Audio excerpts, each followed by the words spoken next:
America और रूस की जो चॉइस थी और इससे बहुत अच्छा जवाब दिया है मरहूम जुल्फ़िकार अली भुट्टो ने। भुट्टो साहब भी ये कह रहे हैं अपनी किताब में, ये मेनन जो थे ये तो कम्युनिस्ट थे। हमारा मसला सोवियत यूनियन के साथ झगड़ा नहीं था, हमारा मसला हिंदुस्तान के साथ था।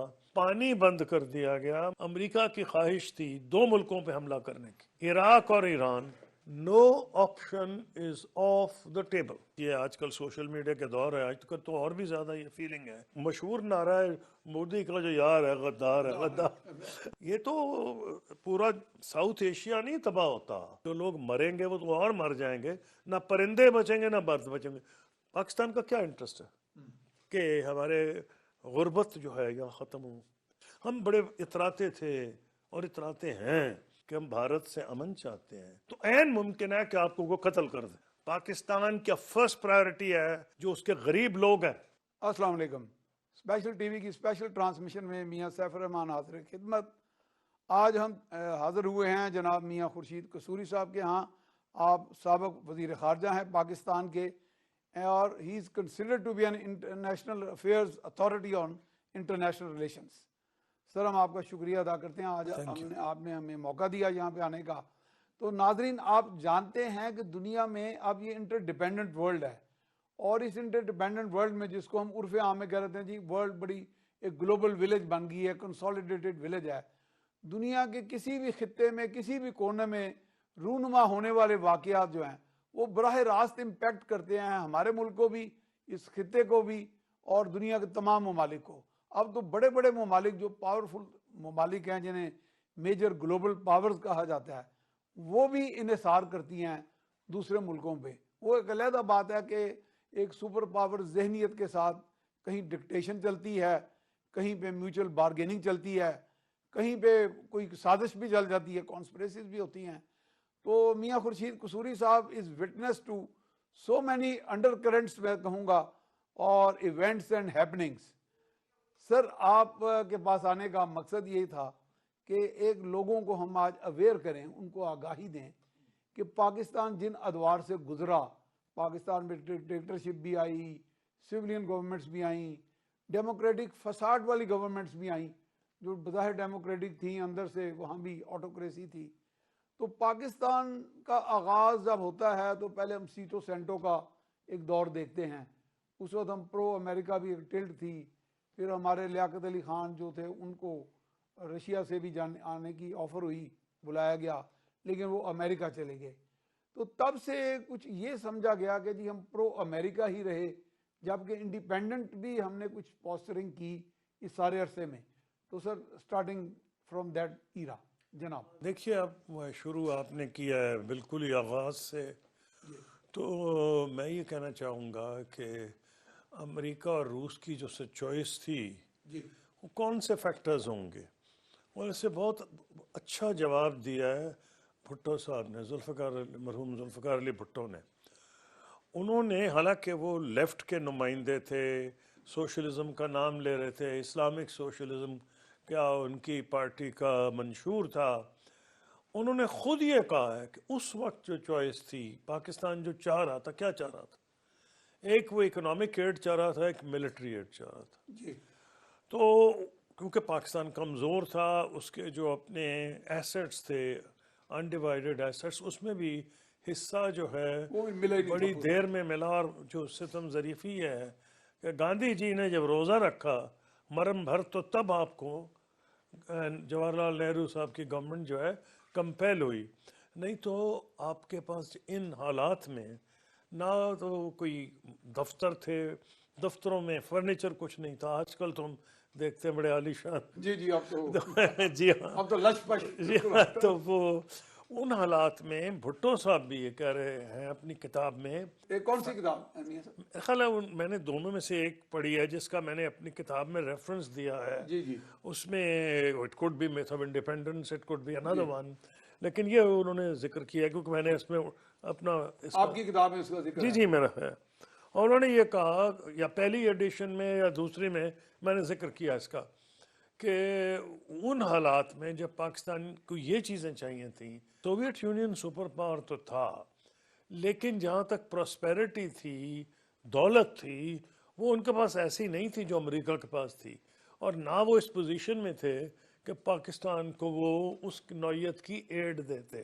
जी जी दूसरी चीज़ ये है कि अगर सपोजिंग वो होती भी सलाहियत, तो कृष्णा मेनन जो इंडिया के डिफेंस मिनिस्टर थे और पंडित जवाहरलाल नेहरू जो थे, उनका तो फेबियन सोशलिस्ट वो थे, और ये मेनन जो थे ये तो कम्युनिस्ट थे।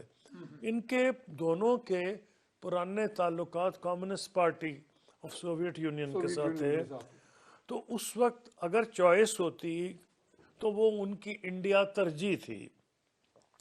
मगरिब उसे ढूंढ रहा था टू कंटेन सोवियत यूनियन। जी हमारा मसला सोवियत यूनियन के साथ झगड़ा नहीं था, हमारा मसला हिंदुस्तान के साथ था।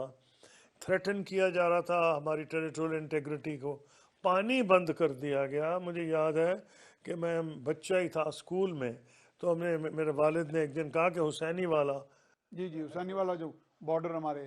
कुल कसूर के करीब है, वहाँ उन्होंने बंद कर दिया। तो हालात ऐसे थे, उनमें अमेरिका इस पोजीशन में भी था और वो आपकी मिलिट्री वो एड कर सकता था।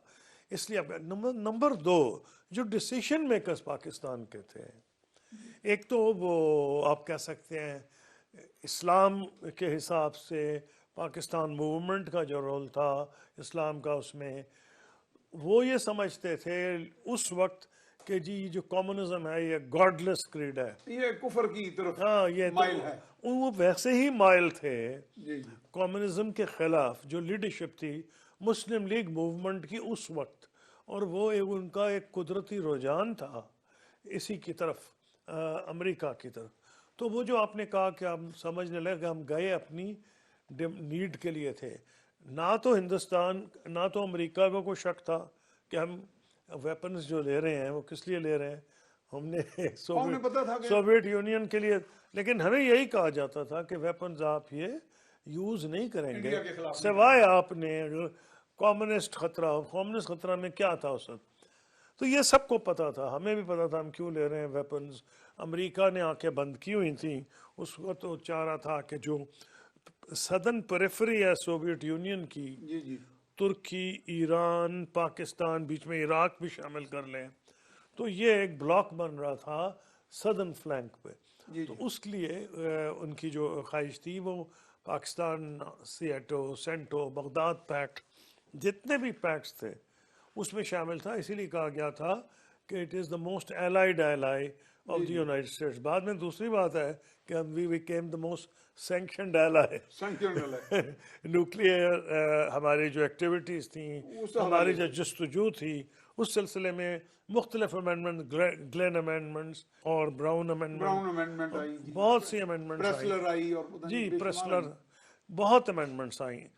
मकसद था कि न्यूक्लियर प्रोलिफरेशन ना हो, और उससे सिर्फ पाकिस्तान इसकी जद में आ रहा था, जी जी क्योंकि इंडिया जो था उसने 1974 में जो सो कॉल्ड स्माइलिंग बुद्धा किया था, जी जी जी वो न्यूक्लियर डेटोनेशन थी, ठीक है, उन्होंने पीसफुल न्यूक्लियर एक्सप्लोजन उसको कहा। तो हमारे लिए मसाइल तो थे, लेकिन पाकिस्तान में जितनी हुकूमतें आई हैं, दो तीन चीज़ों में कहूँगा उनका कॉम्प्रोमाइज़ नहीं हुआ। जी हालांकि एक दूसरे को गालियाँ देती रही, अब भी दे रहे हैं, लेकिन इसमें किसी ने नहीं दो तीन चीज़ों पे नहीं, एक अकेली बात नहीं है। अच्छा सिविल एक तो गवर्नमेंट न्यूक्लियर पे नहीं हुआ, नहीं जी, कई चीज़ें हैं, तीन चार गिनवा देता हूँ, तीन चार चीज़ें हैं। और वो कौन सी हैं?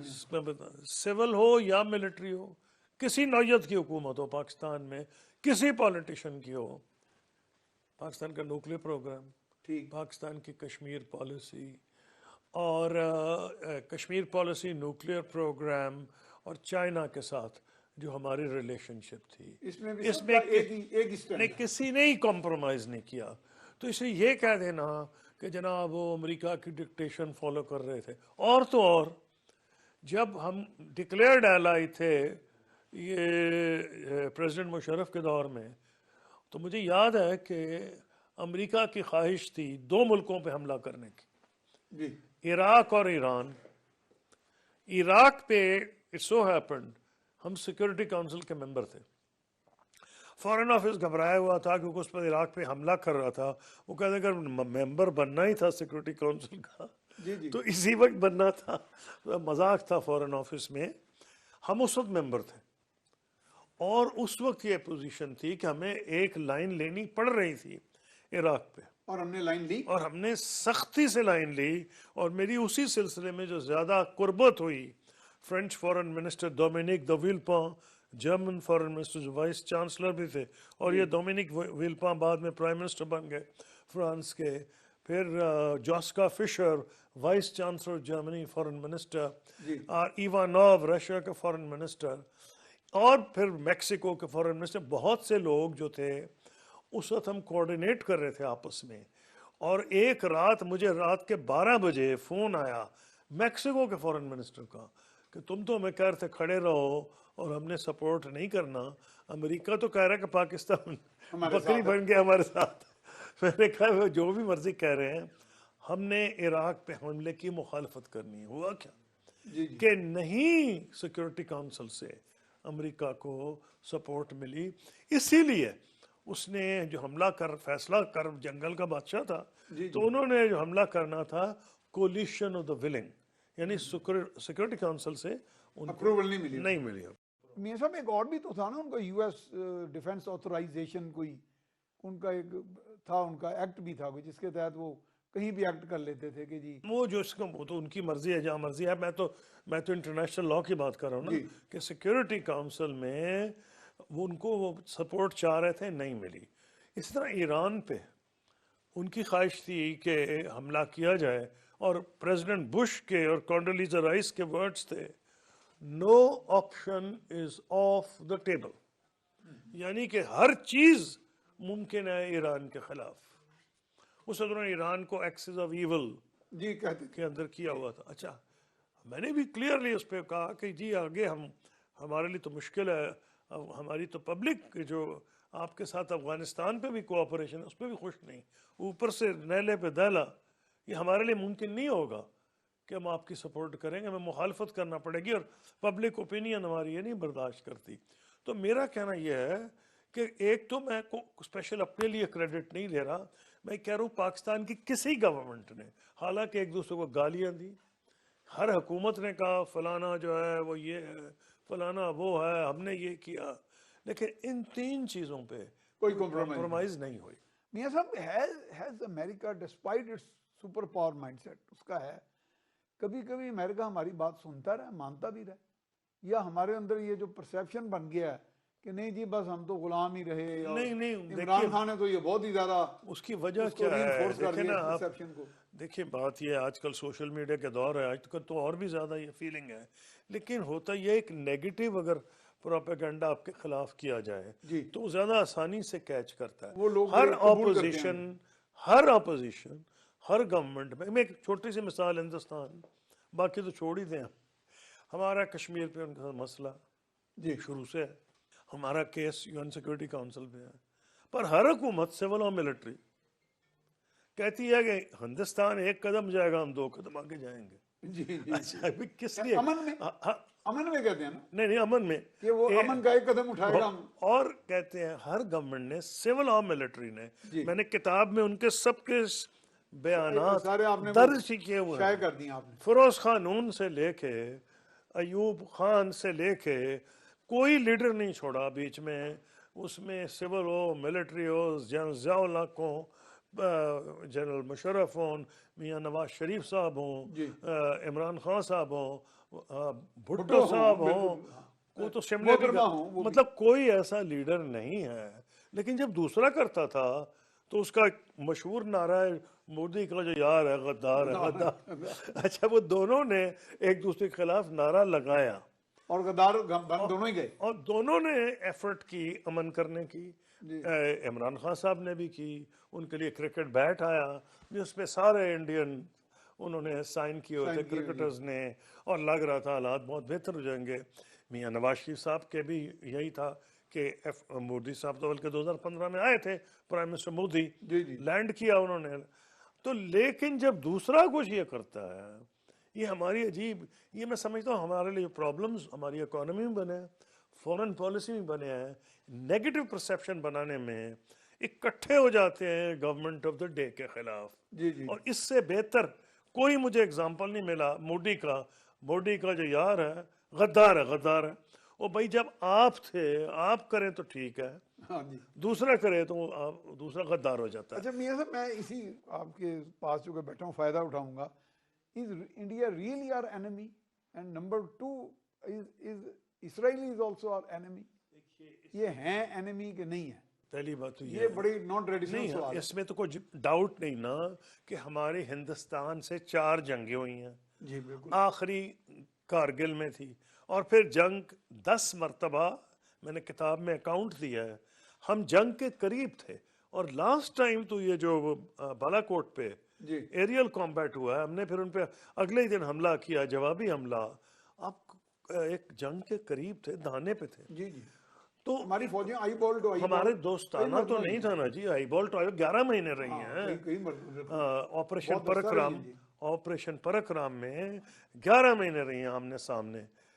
तो मैंने कह रहा कि हमारी कोई दोस्ती तो नहीं है ना, तो हाँ, पॉइंट दोस्ती तो है खैर है कि नहीं। जंगें तो मुखालिफ ऐसे ही होती है ना।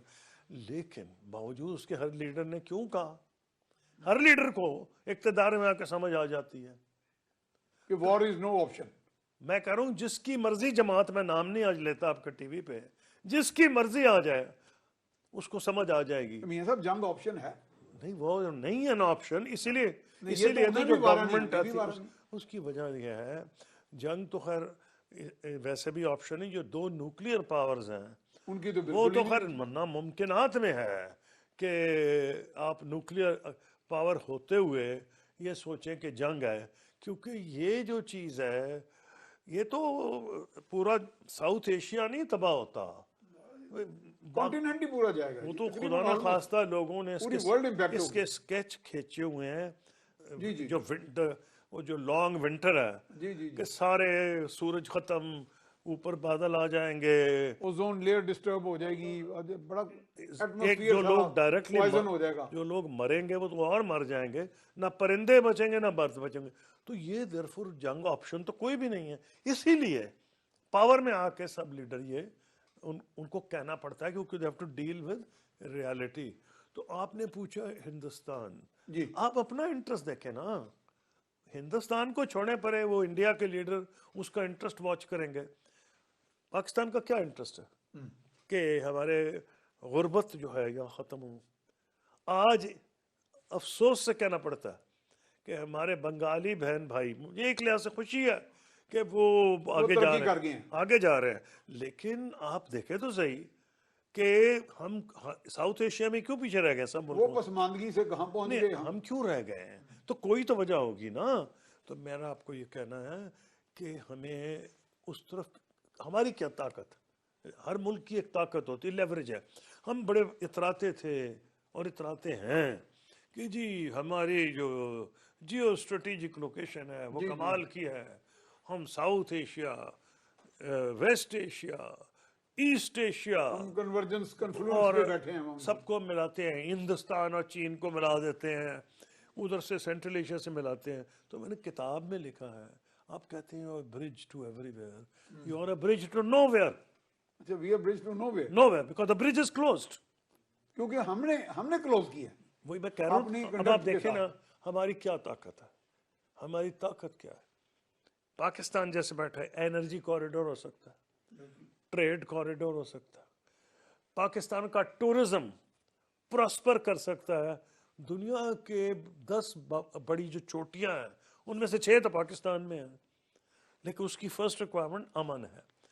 ये ठीक बात है कि कोई गवर्नमेंट ऑफ पाकिस्तान जो कश्मीरियों की ह्यूमन राइट्स वायलेशन हो रही है उसको बर्दाश्त नहीं कर सकता। इसीलिए जो हमने कश्मीर का सलूशन ढूंढा था, और मुझे इस बात का फख्र है कि जो मैंने किताब में 3 साल जब पहले आप फॉरेन मिनिस्टर थे, आप जब मैंने आगरा किताब भी में जी मैंने पूरा फार्मूला दिया है कश्मीर सेटलमेंट का, जो इंडिया पाकिस्तान का हो गया था। अब किताब आ गई लंबा साहब की, इंडिया की तरफ से, जो सतीश लंबा बैक चैनल नेगोशिएटर थे, उन्होंने तो यहाँ तक डिस्क्लोज किया है कि 2014 में नरेंद्र मोदी ने उन्हें कहा, वही जो फार्मूला मुशर्रफ, मनमोहन सिंह, ये वो उससे पहले वाजपेयी से तो शुरू हुआ था, आप उसी पे चले। अब ये उनकी किताब जो छप चुकी है, मैंने ऑर्डर की है, यहाँ नहीं मिली, दुबई से मैं मंगवा रहा हूँ। तो मैं आपको बता रहा हूँ कि हिंदुस्तान में भी यही, हालांकि आपसे प्रपोजर आप थे मियां साहब, आपकी तरफ यहाँ से नहीं, पाकिस्तान का प्रपोजल प्रपोजल था बैक या चैनल पे बनाए तीन गए थे? 3 साल हुई है ठीक, ट्रैक 2 जो चल रहे थे जी। हमारे। ट्रैक 2 नहीं है जी, अच्छा, नहीं बैक चैनल नहीं, ये बैक चैनल। ट्रैक 2 तो होता है अनऑफिशियल, ठीक है। रिटायर्ड लोगों का होता है, रिटायर्ड जनरल, तो back retired channel is ambassadors. Rather official, ये तो ऑफिशियल फॉर्मल लेवल। था। हाँ, कि बैक चैनल एक तरफ से थे सतीश लंबा, और उधर से हमारी तरफ से तारिक अजीज साहब थे, और सतीश लंबा से पहले एम्बेसडर डिक्सिट थे। तो पॉइंट ये है कि ये बैक चैनल पे 3 साल मेहनत हुई है। मैंने तो कई जगह कॉमा फुल स्टॉप भी उस पर चेंज किए हैं ड्राफ्ट के अंदर।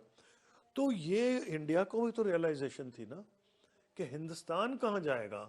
जो मुल्क अपने खिते में अमन नहीं रख सकता, उसकी दोस्ती नहीं है। आपका मोहल्ला में एक बंदे रह रहे हैं और उसकी हर जगह हर बंदे के साथ नेबर्स लड़ाई के है साथ झगड़ा है, जी। तो उसकी को अपनी पोजीशन अच्छी तो नहीं होती। हिंदुस्तान इतना बड़ा मुल्क है, वो समझता है कि उसको बड़ा रोल अदा करना है बैनुल अक़वामी तौर पे, लेकिन अगर अपने खिते में अमन नहीं रखेगा, अपने खिते में मनवाएगा नहीं अपने आप को, तो क्या खाक वो बैनुल अक़वामी तौर पर रोल अदा। उनको इस बात का अंदाजा था।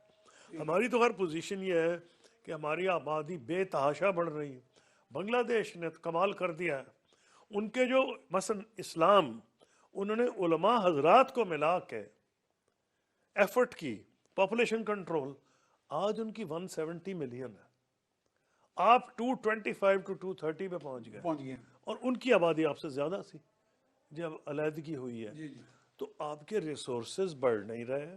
वाटर शॉर्टेज इस नौयत की, अल्लाह माफ करे, इस नौयत की कि हमारे पब्लिक को बताया नहीं जाता। नहीं बताया। क्या डिबेट होती है शाम को, मुगल्ला जात एक दूसरे को गाली दे रहे हैं, वो किसी सीरियस चीज पे तो बात ही नहीं हो रही।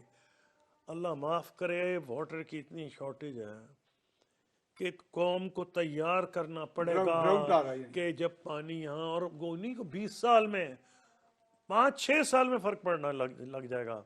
एग्रीकल्चर प्रैक्टिसेस बदलनी पड़ेंगी। ये जो जिस तरह से हम काश्तकारी करते हैं वो पानी तो कर पूरे नहीं का पूरा सकेंगे, किला जो भर देते हैं। तो कौमों को तैयार करना पड़ता है ना। हमारी नहीं, अनफॉर्चुनेटली हम इतने एक दूसरे के दुश्मन हो गए हैं। हमें किसी खारजी दुश्मन की जरूरत नहीं है, हमें आपस में इतना आपस में जो दुश्मनी आप देख रहे हैं उसका। तो मैं ये आपको कह रहा था कि आप ये समझिए कि जो हालात हो गए हैं पाकिस्तान के और इस वक्त अंदरूनी, वो तो डेफिनेटली आपके इंटरनेशनल रिलेशंस पे इम्पैक्ट करेगा। लेकिन जो आपने सवाल पूछा था, इसका प्रेसिडेंट लिंकन ने जवाब दिया था कि वो दुश्मन है या नहीं। तो उन्होंने कहा था, आई destroy my enemies by making them my friends. ये लिंकन ने कहा था। ओ भाई, दुश्मनी काम तो बहुत आसान है, गाली देने से ज्यादा आसान है। पाकिस्तानी पॉलिटिशियन अगर आपने पॉपुलर होना है, पाकिस्तान बड़ा आसान है। आप 6 गालियां इस मुल्क को दें, 6 दूसरे को दे दें, वो कहेंगे कमाल हो गया। और तुम अपने देखो कर क्या रहे हो। दुनिया में आपके ताल्लुकात इंटरनेशनली भी खराब हो रहे हैं पहले के मुकाबले में। हमारे पुराने दोस्त, वो भी आप देख लेना जो हाल है आपका, तो कोई तो वजह है। They are also annoyed. नहीं, मैं आपको कह रहा मायूस है मेरा। वो अगर ये want you to put your own house in order. और क्या आपको, मैं तो खुशकिस्मत हूँ कि फॉरेन मिनिस्टर साहब मुझे भीख नहीं मांगना पड़ा, बहुत खुशकिस्मत हूँ। नहीं, आपका दौर नहीं नहीं, लेकिन हमारा IMF से भी एग्री हो गया था और उसके प्रोग्राम से निकल आए थे। इकोनॉमी ग्रो कर रही थी। एक साल पाकिस्तान की इकोनॉमी ग्रो की थी 8.6, चाइना दुनिया में हाईएस्ट था 9.2। और उसके हम करीब थे। गोल्डमैन सैक्स ने कहा था N11 जो नेक्स्ट 11 इमर्जिंग कंट्रीज है उनमें एक अब तो आज रोने को दिल चाह रहा है। अल्लाह ताला रहम करे कि जो हमने अपना हाशर कर लिया है। इस मुल्क में बहुत लोग भी जो हैं उनमें इनिशिएटिव है, और हुकूमत ने काम तो करने दे। Who will arrest this tendency? ये जो स्टीप डिक्लाइन है, हम बिल्कुल नीचे। मेरा ख्याल है कि ये आप इतने अब नीचे चले गए, कौन स्टॉप करेगा? मेरा ख्याल है कि एक कौमी शऊर भी पैदा होगा। जो क्राइसिस नहीं, इनमें लोगों में आ रहा है एहसास कि ये नहीं ऐसे चल सकता। एक और भी बात बता दूं, पाकिस्तान ऐसे नहीं चल सकता जैसे पिछले 75 साल नारे दे के, गालियां दे के, गैर मुल्कों को, अपने आप को, अनहेल्थी डिबेट। और बस शाम को अगर पार्टी में अपने पॉपुलर होता तो जितनी गालियां आप मध्य मुखालिफ दोगे उतने बड़े आप लीडर बन जाते हैं, वो आप बड़े मकबूल होते हैं, बड़े मकबूल हो जाते हैं, फिर आपकी रेटिंग्स चढ़ जाती हैं और आपको बुलाया जाता है, चैनल्स बुलाते हैं, उनकी रेटिंग्स चढ़ मतलब जाती हमारे हैं। पॉलिटिशियन रेटिंग्स के पीछे भी नहीं पड़े जी, वो इसलिए बुलाए चैनल से जाते हैं बढ़ कि के वो- आपके चैनल्स की रेटिंग्स बढ़ जाती हैं जब, और उनकी भी बढ़ जाती है। और उनकी अपनी पार्टी की नजर में रेटिंग्स बढ़ जाती हैं कि वो गालम गलोच जो होता है, फिर जब अगर एक बंदा 20 गालियां दे रहा है इंडिया को, जी मुझे याद है अजीब सी कहानी, मैं बैठा था, मेरा सियासी आगाज हुआ तहरीक इस्तिकलाल, एयर मार्शल अजहर खान, मैं समझा बहुत बड़े पाकिस्तान के लीडर थे, बदनसीबी है वेरी पैट्रियट। कि हमने उनको मौका नहीं दिया। नहीं, पेट्रियाटिक तो वो थे ही, बड़े कॉम्पिटेंट थे, एक्सेलेंट एडमिनिस्ट्रेटर, पीएफ के बानी, जिसने वॉर के अंदर 6वें दिन बर्तरी हासिल कर रही थी उस एयरफोर्स ने, और पीआईए के जो फाउंडिंग फादर्स में से थे। हम ही कोर कमेटी, वो हमारी सेंट्रल कमेटी थी, उसमें बैठे हुए थे। एयर मार्शल कह रहे थे यार मुझे समझ नहीं आ रहा मैं लाहौर वालों का क्या करूं, अंदर बैठे हुए थे, क्या करूं लाहौर वालों का, ये इसी से मिलता जुलता है जो मैंने आपको बात अभी की है। तो उनका जी क्या हुआ, उनका कोई अकल की बात करो तो लाहौर का ऑडियंस ऐसे होता है जैसे बर्फबारी हो रही है। अच्छा बिल्कुल ही। तो वहाँ बैठे हुए थे पुराने पाकिस्तान तहरीक के और ट्रेड यूनियन के, वो भी मेरी तरह सेंट्रल कमेटी के मेंबर थे, अबू सईद अनवर मरहूम। उन पर माशे तो बड़ा आसान काम है, थोड़ी सी नहीं उनका बड़ा आसान काम है कि अगर आप मोची दरवाजे में ये कह दें कि हम भारत से अमन चाहते हैं तो ऐन मुमकिन है कि आपको वो कत्ल कर दे। लेकिन अगर आप वही बात डेस्क पे, ना आप ये नहीं, उन्होंने तो बड़ी कमाल की बात की। अच्छा, उनका जी आप लाहौर में खड़े हो जाए, मोची दरवाजे में खड़े हो जाए, डेस्क के जोर से मुक्का मारे, छलांग मारे और साथ कह दें हम हिंदुस्तान से अमन करके रहेंगे, अमन करके रहेंगे, अमन करके, बगैर सोचे तालियां शालियां बननी शुरू। तो लोग आपकी पोस्चरिंग जो है वो मैटर करती है। तो खान अब्दुल कयूम खान ने मेरे वालिद को बताया, कहने लगी मैं क्या करूं, उसी किस्म की बात जो है कि जब मैं लाहौर आता हूं मेरा फैसला गलत हो जाता। अच्छा, जब कोई बड़ा फैसला लाहौर में करूं, मुझे बाद में बड़ा गुस्सा है, मैंने वालिद को कहा अगर मैं बैठा होता तो मैं कहता भी तहरीक पाकिस्तान भी तो लाहौर ही में हुई थी। तो पॉइंट ये है हम लोग हैं जज्बाती, और सेंट्रल पंजाब हम बहुत जज्बाती हैं। हमने ये नहीं देखा कि जो मुल्क आगे गए हैं वो कैसे गए हैं, वो कैसे गए हैं। अच्छा मियां साहब, आपने एक बात की थी कि अब कौम के अंदर एक शऊर आ रहा है और वो कौम ये बर्दाश्त नहीं करेगी, ये चीजें ज्यादा देर कर ही नहीं सकेगी। मैं तो मियां साहब एक लफ्ज होता है, माफी चाहता हूँ, कहने की एलिमेंट्स ऑफ नेशनल पावर। मैं नेशनल डिफेंस यूनिवर्सिटी में था तो हमें वो पढ़ाते थे कि जी national elements of national power हैं आपकी पॉपुलेशन, आपकी एम्पावर्ड पॉपुलेशन, आपकी स्किल्ड लेबर, आपके रिसोर्सेज। तो हमारे एलिमेंट्स ऑफ नेशनल पावर आपको होप देते हैं कि ये प्रिवेल कर जाएंगे। इसीलिए मैं समझ रहा हूँ ऐसे अब नहीं चलेगा। पहले आपका क्या होता था, चलो ये कुछ होगी अमेरिका को चले जाएंगे, इधर नहीं तो सऊदी अरब चले जाएंगे, वहाँ से यूएई चले जाएंगे। अब रिसेंटली हमने सोचा चलो कुछ नहीं तो कतर चले जाएंगे। ये एक बात नहीं चलेगी भाई। वो आप क्यों मांगे जा रहे हैं?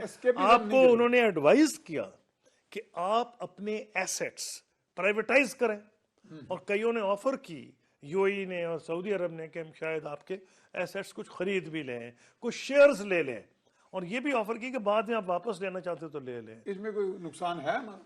नहीं, हमारा नुकसान तो नहीं है, लेकिन जितनी पार्टी आई हैं, मैं नाम नहीं लेता, उन्हीं के बंदे भरे हुए हैं वहाँ, स्टील मिल में भी, पीआईए में भी, हर जगह पे। अब पाकिस्तान ऐसे नहीं चलेगा। पाकिस्तान का फर्स्ट प्रायोरिटी है जो उसके गरीब लोग हैं उनमें तालीम हो, उनमें हेल्थ हो। आप देहाती इलाकों में जाएं, को अस्पतालों का हाल है वहाँ, स्कूलों का हाल है, बिल्डिंग्स बनी है, टीचर नहीं आते, क्यों? तो मैं जो आपको कह रहा हूँ, क्यों प्राइवेट स्कूल देहात में भी पॉपुलर है।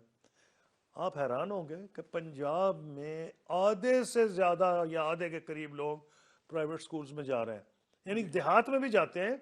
1800-600 फीस होती है। क्यों जाते हैं? कि सरकारी स्कूल की बिल्डिंग अच्छी है, लेकिन वहाँ कोई तालीम नहीं है, उस्ताद नहीं है, कोई आता कोई तो facilities भी देयरफॉर नहीं है। आपकी जो अटेंशन रही है, आपने मांगे तांगे गुजारा किया है। मैं बड़ा ब्लंटली कह रहा हूँ, गुजारा नहीं होगा। वी हैव टू स्टैंड सब ऑन आवर नहीं, फीट, सबको पता चल जाएगा। अपने पांव पे खड़ा होना। आपके पॉलिटिशियंस को, आपकी जुडिशरी को, आपकी एस्टेब्लिशमेंट को ऐसे काम नहीं चलेगा। पाकिस्तान को वही तरीका अपनाना पड़ेगा कि अपने बच्चों पे इन्वेस्ट करे।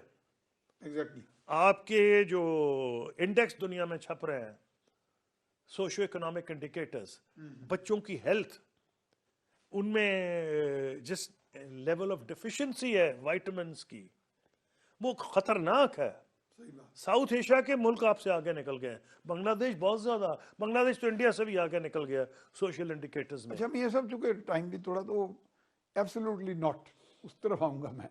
ये बताएं कि मैंने पिछले दिनों एम्बेसडर डोनाल्ड ब्लूम का एक इंटरव्यू किया, मेरी 1-on-1 मुलाकात थी, तो मैंने उसमें टाइम ले लिया, एक्सक्लूसिव इंटरव्यू किया, जो एक बड़े चैनल पे भी चला और बड़े अखबारात में भी छपा। तो मैंने भी उन्हें पूछा कि जी साइफर का हमारे यहाँ बड़ा ही है, तो मैंने कहा what is the real story behind it, तो उन्होंने कहा जी absolutely no truth in it. इसमें मियाँ साहब थोड़ा सा अभी तक चूंकि कुछ देखिए, लोग मैं इस पे एक खास कमेंट तबका- नहीं कर सकता जी। कि 2-3 चीजें ये जो है ना बड़ी सख्त कंट्रोवर्शियल इस वक्त, वो मेरा एक मसला है कि मैंने ज्वाइन की थी तहरीक इस्तक़लाल, तहरीक इंसाफ। 2018 मैंने खान साहब कहा था कि मैं इलेक्शन नहीं लड़ूंगा अगला, बावजूद मैं अब डिटेल्स में नहीं जाऊंगा। मुझे नजर आ रहा था वो प्राइम मिनिस्टर बन जाएंगे, लेकिन मेरे सारे साथी हैं उसमें ही पीटीआई में और टिकट के तालिबगार हैं। मैंने फैसला किया था अपना कि मैं किसी का स्पोक्समैन नहीं बन सकता अनलेस आई एम कन्विंस्ड। तो कोई भी अगर सही बात करेगा मैं सपोर्ट करूंगा, नहीं तो मेरा कहना यह है कि मुझे इस बहस से बाहर रहने दें।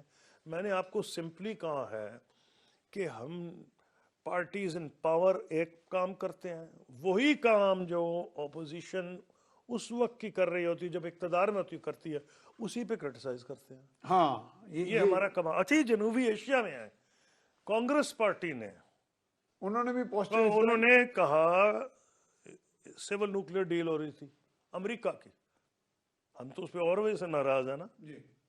बीजेपी ने कहा हमने नहीं करने देनी। ये इससे हिंदुस्तान की जो सॉवरेंटी अफेक्ट हो जाएगी, इफेक्ट हो जाएगी। इक्तदार में आते सबसे तो सबसे पहले उन्होंने की। सबसे पहले उन्होंने की। तो ये को हमारी जनूबी एशिया की कोई ऐसी है, लेकिन हम इसमें बहुत आगे हैं। लेकिन मियाँ साहब हमारी भी तो सिविल न्यूक्लियर डील चाइना के साथ तो है ना, नहीं, हमारी तो ये थी कि हमें तो अमेरिका से गिला था, लेकिन चाइना के साथ तो है और ना। मैं आपको गिला सुना भी देता हूँ ताकि समझ आ जाए थोड़ी सी। अमेरिका से गिला था कि भाई उनको तो तुम कर रहे हो, हमें कहते हो एलाई हो, हमसे नहीं सिविल न्यूक्लियर डील कर रहे हैं। क्यों? कि वो कहते थे जी AQ खान अफेयर की वजह से हम आपके साथ नहीं करेंगे, कांग्रेस सपोर्ट नहीं करेगी। वहां गए तो प्रोटोकॉल तोड़ के doctor Manmohan Singh president Bush को एयरपोर्ट पे लेने आ गए। मुशर्रफ साहब की दोस्ती थी प्रेसिडेंट बुश से, उन्होंने वो पहले ही चाह रहे थे जाने, उन्होंने उनकी ख्वाहिश थी। फॉरेन ऑफिस मुखालिफ था। जब मनमोहन सिंह गए तो प्रेसिडेंट ने कहा भी वो गया तो मैं क्यों ना जाऊं। हमने फॉरेन ऑफिस मीटिंग की कि इनको नहीं जाना चाहिए, और हमने कहा जी उनको तो दे दिया सिविल न्यूक्लियर डील, आपको क्या मिल रहा है जो आप उनको रिसीव करने जा रहे हैं एयरपोर्ट के ऊपर। ये क्रेडिट मैं उनको दूंगा कि उन्होंने इंसिस्ट नहीं किया। अच्छा, तो यहां से मैंने और मेरी बीवी ने रिसीव किया, क्योंकि लॉरा बुश आ रही थी उनके साथ, और एक गुमनाम खातून, बाद में पता लगा प्रेसिडेंट मुशर्रफ की बेटी है, उनको वहां भेज दिया गया ताकि बुश को बता दिया जाए कि भाई वो इंसानी लेवल पे उन्होंने बेटी भेजी है, ताकि भाई वो गुडविल दिखाने के लिए, लेकिन वो रिसीव नहीं करने का है। ये आपने सिविल न्यूक्लियर डील की है। जी जी जी। चाइना, यानी हमने एक तरह पूरा अपना नाराजगी शो नहीं, कर हमने ये स्टैंड लिया कि ये वजह है कि इंडिया चाहे जाए प्राइम मिनिस्टर, हम नहीं करेंगे। तो हमने कहा फॉरेन ऑफिस में फैसला हुआ कि जी फॉरेन मिनिस्टर उसकी बीवी जाए, अगर प्रेसिडेंट हो। और बुश साहब जब आए तो मुझे याद है, एक तो एकदम अंधेरा हो गया एयरपोर्ट पे, सारी बत्तियां बंद कर दी गई। एक जहाज नहीं, 6 जहाज लैंड किए, पता ही नहीं लग रहा कि वो किस में है। कि किस जहाज में है बत्तियां। वो तो पाकिस्तान ऐसे लग रहा था कि पाकिस्तान से वो इतने खायफ थे, पता नहीं यहाँ क्या हो जाएगा। 6 जहाज ऐसे लैंड किए, सारे जो रिपोर्टर्स थे खड़े हुए थे उनके सामने उन्होंने लंबे लंबे ट्रक खड़े कर दिए कि कोई उनको तो वो देख ही ना सके। और अब वो जब बत्ती आई तो मैंने देखा वो अपनी आंखें गोल गोल इधर उधर देख रहे थे कि भाई मुशर्रफ नजर नहीं आ रहा। अच्छा। तो उनको बहुत मायूसी हुई वहाँ इस बात पे। तो मैं कह रहा हूँ कि हमारे जो मेन इश्यूज हैं उस पर हमारे तमाम लीडर्स ने स्टैंड लिया है, लेकिन गाली हमने हर एक को दी है। शुरू हो जाए फिरोज खान नून हो या कोई हो, हमने हर बंदे ने आकर दूसरे को गाली दी है। सोहरवर्दी साहब बहुत बड़े आदमी थे, वो गए तो उनको ऊपर भी चार्जेस लग गए। तो मैं कह ये रहा हूँ, हमने तो खुद अपनी कौम को मायूस किया है, उनकी हर बुरी चीज लीडरों की बताई। वो किसी ने अच्छे काम तो किए होंगे ना, तो नेचुरली आपकी कौम यही समझती है अच्छा, कि पॉजिटिव निकम्मे बेवकूफ जाहिल सारे लीडर हैं। ये इसी वजह से है कि हम साबित करते हैं गवर्नमेंट ऑफ द डे को कि मोदी का जो यार है गद्दार है, गद्दार है। और भाई तुम तो खुद ये काम कर रहे थे। तो जब आपने हर एक को गद्दार भी बनाया, चोर भी बनाया, बेईमान भी बनाया, तो अगर लोग आज डिसअपॉइंट हो गए तो हैरानी की तो बात नहीं है ना। लेकिन मेरा ये ईमान है कि इसके बाद, क्योंकि सबको पता चल गया है पुराने रास्ते नहीं, तरीके नहीं है, दुनिया बदल गई है, तेजी में बदली है, पैराडाइम शिफ्ट हो गई। पैराडाइम शिफ्ट के अलावा बहुत आगे निकल गई। आपके कई दोस्त ये चाहते हैं आप अपने पांव पे खुद खड़े हो। सही बात है। वो नहीं चाहते कि आप भिखारी के तौर पे। साहब जैसे अब ये व्यू किया जा रहा था कि जी गुलामी हमें कबूल नहीं है, एक पार्टी ने नारा लगाया, उनका लीडर मकबूल भी हुआ, तो अब वो कई लोग कहते हैं कि जो अमेरिका के साथ दोस्ती भी बढ़ाना चाह रहे हैं, वहाँ लॉबिंग भी कर रहे हैं, वहाँ फर्म्स भी। सारी पाकिस्तान की पार्टीज, किसी पार्टी का क्या नाम ले, कि यही ख्वाहिश है कि अमेरिका से उनकी दोस्ती हो, बशमूल वो जो कहते हैं जी गुलामी कबूल नहीं। खैर मुझे नहीं इसका इंटरेस्ट। अच्छा, आप जो मर्जी पूछे, मैंने आपको अपनी वजूहात बता दी हैं कि मैं केयरफुल और क्यों केयरफुल हूँ जी। तो मैंने सिर्फ आपको ये कहा है, लेकिन मैं बात को लगी लिपटी नहीं रख रहा। मैं बिल्कुल कह रहा हूँ कि ये बिजनेस एज यूजुअल नहीं है। फॉरेन पॉलिसी के लिहाज से पाकिस्तान के बहुत कार्ड्स हैं, वाहिद दुनिया की मुस्लिम न्यूक्लियर पावर है, बहुत मजबूत फौज है, इसके बहुत टैलेंटेड लोग हैं, ये दुनिया के हर मुल्क में कामयाब होते हैं। वही एलिमेंट्स ऑफ नेशनल पावर हर जगह पे कामयाब हो जाते हैं, कामयाब हैं बिल्कुल। स्कॉटलैंड का जो प्राइम मिनिस्टर बनेगा वो पाकिस्तानी है। कई अमेरिका में कांग्रेसमैन और इस किस्म में पे आ गए हैं, जजेस बन गए हैं, दुबई जाते हैं, कामयाब हैं। क्या वजह है?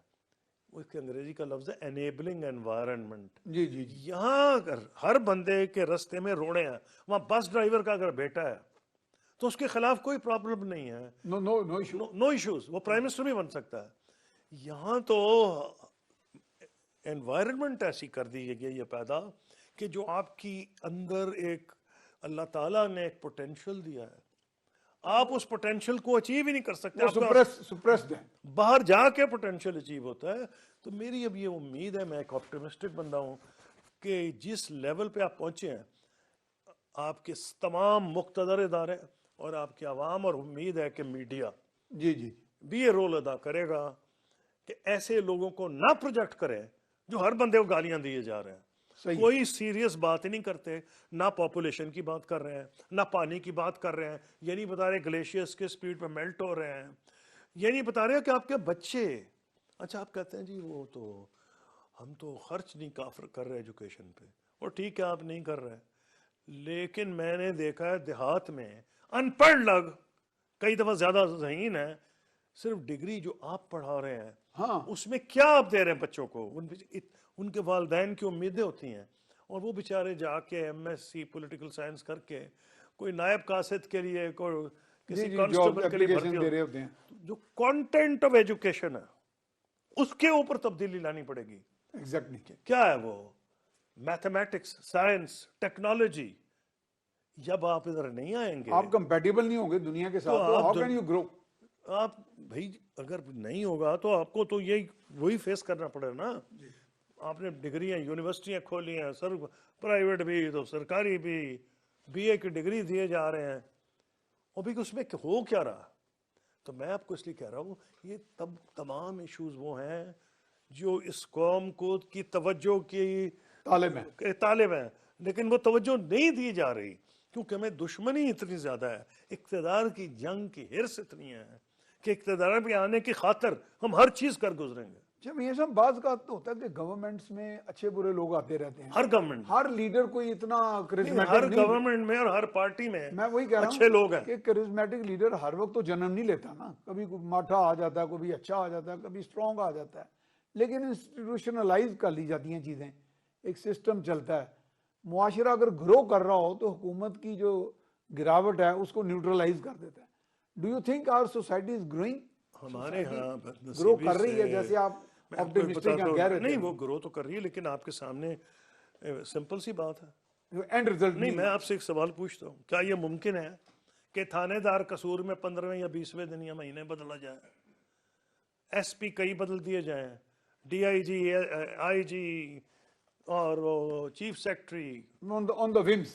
अगर आप इस तरह बदलते जाएंगे तो कोई आप में ना तसलसल है, अकाउंटेबिलिटी वहां होती है कि 3 साल एसपी है एक डिस्ट्रिक्ट का, फिर आप उसे पूछ सकते हैं कि लॉ एंड ऑर्डर क्यों है, महंगाई क्यों हो गई, तुमने होल्डर्स के लिए क्या किया, और फिर उसको इंटरेस्ट ही कोई नहीं, वो तो अपनी अगली पोस्टिंग देख रहा होता है।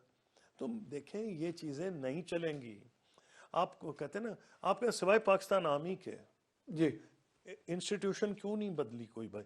उसकी वजह बड़ी सिंपल है, फौज के पास था डंडा, उन्होंने किसी सियासतदान को इंटरफेयर नहीं करने दिया अपने मामलात में। आप क्या ये अच्छी बात है, बुरी बात है, सेपरेट है, but it's now an institution. मुझे किसी ने सिफारिश नहीं की कभी, इतने साल मैं सियासत में रहा हूं, कि जी मेरा जो बेटा है उसको फौज में भर्ती करा दें। ये तो किसी ने सोचा भी नहीं कि जी वो मेजर है उसको कर्नल करवा दें। यानी ये हमारे जो इलिटरेट लोग हैं देहात में, उनको भी इतनी समझ है कि फौज में मेरिट पे होगा, तो क्यों नहीं पुलिस में क्यों नहीं हो सकता? तो मैं आप पुलिस को दे वो वकार, उनको वो उसी किस्म की ट्रेनिंग तो होती है, लेकिन अगर आप उनको जाती मुलाजिम बनाएंगे सियासतदानों का कि उनके कहने पे उनके ट्रांसफर्स हो जाएं, तो ये नहीं चलेगा। तो ये सब जो सेंट्रल सुपीरियर सर्विसेज करके बच्चे आते हैं, बड़े लायक लोग वो भी तो मेरा ख्याल है कि वो मेरिट पे बड़े आते लायक हैं लोग होते हैं, लेकिन अगर उनको पता लगे कि कि हमारे मुझे अभी प्राइम मिनिस्टर ने पकड़ के वहां फेंक देना है या चीफ मिनिस्टर अगर ने, नाराज हुआ तो उसने आपको ओएसडी बना दिया, तो वो तो फिर उनकी फिल्म्स के आगे नाचेगा, तो डिक्टेट ये नहीं चलेगा, बदलना पड़ेगा। अच्छा मियाँ साहब, एक मैं जूम कॉन्फ्रेंस में था तो उसमें हमारे सिक्योरिटी एडवाइजर भी थे और भी थे, वो कहते थे अब पाकिस्तान ने एक पैराडाइम शिफ्ट किया है कि जियो स्ट्रेटेजिक की बजाय we have become an geoeconomic destination. Is it so कि हम बन गए हैं या बन रहे हैं? मैं तो कह रहा हूँ खुदा करे आप जियो इकोनॉमिक डेस्टिनेशन बने। मैंने तो कहा है कि आप कॉरिडोर ही तब बन सकते हैं, आपकी जो मेन स्ट्रेंथ है पाकिस्तान की, ज्योग्राफिया देख लें, आप एक्चुअल लिंक कर सकते हैं China, India, Iran, central Asia की जितनी रियासतें हैं वो लिंक हो सकती हैं। तो मियाँ साहब आप लास्ट, अब तो फिर हम जा रहे हैं कंक्लूजन की तरफ, what is IMF doing with Pakistan? अब पाकिस्तान और आईएमएफ का ये जो देखिए इसमें कई बिल्ली का खेल चल रहा है, हाँ कई चीजें हैं। कहीं एक पे तो जाके एक हद तक हो सकता है कि हो, एक हद तक, क्योंकि मैंने foreign office is an institution, तो फॉरेन ऑफिस तो परमानेंट रहता है। 2 इदारे हैं इस मुल्क में प्रोफेशनल है, क्योंकि उन्होंने कहीं और जाना नहीं होता। यानी आज हेल्थ सेक्रेटरी, कल फाइनेंस सेक्रेटरी, परसों सिविल CNW, ऐसे नहीं है। फॉरेन ऑफिस का बंदा शुरू से आता है और रिटायर हो जाता है, अगर एम्बेसडर अगर वो बन सके तो बन जाता है। तो कहना यह है कि अगर आपने, तो फॉरेन ऑफिस तो अपनी तय कर रहा होगा, लेकिन हमारी अटेंशन गवर्नमेंट्स की किसी तरफ भी नहीं है रियली। फॉरेन ऑफ कैसे हो सकती है जब इस किस्म की सूरत हाल हो? तो लेकिन जो मेजर रीज़न है वो ये है कि IMF की पॉलिसीज खुद चेंज हुई हैं। मसलन उन्होंने श्रीलंका में देखा, उन्होंने घाना में देखा, अब अरबों को देखें। उन्होंने मिस्र को कहा कि नहीं देंगे पैसे तुम्हें, और बड़ी सख्ती से कहा कि वो जो बड़ी ताकतें थी ना, पाकिस्तान, मिस्र, तुर्की, वो समझते थे उनका राइट है कि वो जाए और इनसे बोरो कर ले। बड़ी स्ट्रांग लैंग्वेज यूज की है UAE के मिनिस्टर ने मिस्रियों के बारे में कि हमारे पास मत आओ, हमको ना एम्बेरस करो, खुद ना एम्बेरस हो, अपने आप को अपने पाँव पे खड़ा करो। अपने पाँव पे खड़ा करो, अपने इदारों को ठीक करो। ये बड़ी स्ट्रांग लैंग्वेज है। जो मियाँ साहब, I am really grateful to you. Special TV खास तौर पे आपका बड़ा ममनून है। आपसे तो सवालात का मेरे ख्याल आप पूरी किताब है अपने अंदर, तो मेरे ख्याल में 100 सवाल भी करता तो 200 जवाब आते, तो तशनगी तो रहेगी, इंशाल्लाह आपको ज़हमत देते रहेंगे। तो आपका बहुत शुक्रिया मियाँ साहब, बड़ा टाइम निकाला। तो स्पेशल टीवी की ये ट्रांसमिशन मियाँ खुर्शीद कसूरी साहब has been very kind to us, और उन्होंने आपको अपने ख्यालात आलिया से नवाजा। उम्मीद है इसमें से आपने कोई अच्छी चीज़ें अखज़ की होंगी, और इससे कोई अगला रास्ता भी मुतय्यन करने का एक पुरुमीद रास्ता निकलने की हम उम्मीद रखते हैं। इसके साथ ही मियाँ सैफ रहमान को इजाज़त दीजिए। अल्लाह निगहबान।